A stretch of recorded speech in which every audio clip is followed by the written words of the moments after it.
వరద బాధితుల్ని ఆదుకోవడంలో ప్రభుత్వ విఫలమైన 6 నిమిషాల వీడియోని ఇంట్లో కూర్చొని పంపించారు రోజా గారు. దాన్ని ఎట్లా 6 నిమిషాలు మాట్లాడిందంటే 6 సెకండ్లు కూడా ఆలోచించలే ఆమెకి ఇంగిత జ్ఞానం కూడా లేకుండా మాట్లాడుతుంటే అర్థం చేసుకోవాలి. ఇంకా ఏం మాట్లాడుతుందో తెలియదు.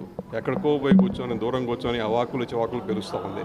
అసలు ఏం మాట్లాడుతుందో సబ్జెక్ట్ ఉందో కూడా తెలియకుండా మాట్లాడుతూ ఉంది. ఈ రాష్ట్రానికి ఎమ్మెల్యే చేసి మంత్రి చేసి ఇలాంటి మాటలు మాట్లాడడం చాలా శోచనీయం, అసలు దురదృష్టం. దీనికన్నా దరిద్రం ఇంకోట్లే.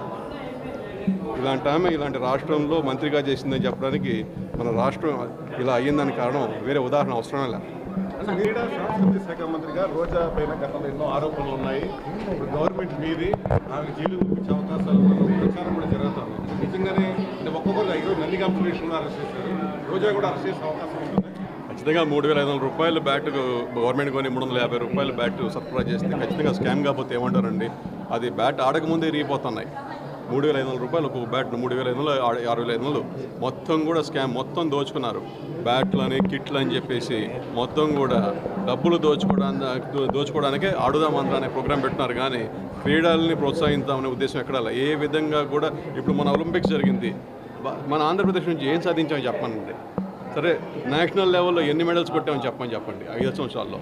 ఏది దేనికి కూడా ఫలితాలు ఏమి ఉండవు. డబ్బుల మటుకు ఉదాహరణ ఖర్చు పెట్టడం, తినేయడం తప్పితే ఇంకేమో.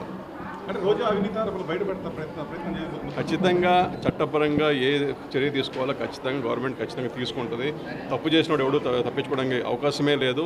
ఆమె చేసిన స్కాములు కానీ, దోపిడీలు కానీ, భూ కబ్జాలు కానీ, లంచాలు కానీ అన్నీ కూడా కాలం ఖచ్చితంగా బయటకు వస్తాయి. సార్, ఎన్నికలకు ముందు నుంచి ఈ విషయం చెప్తున్నారు మీరు, ఎమ్మెల్యే అంటే ఆధారాలు ఏమన్నాయి సార్? ఆధారాలు ఖచ్చితంగా రేపు ఇన్వెస్టిగేషన్ చేస్తే అన్నీ బయటకు వస్తాయి. బయటకు వచ్చినప్పుడు ఆమె కూడా చెప్పకూడదు, తినాల్సిందే.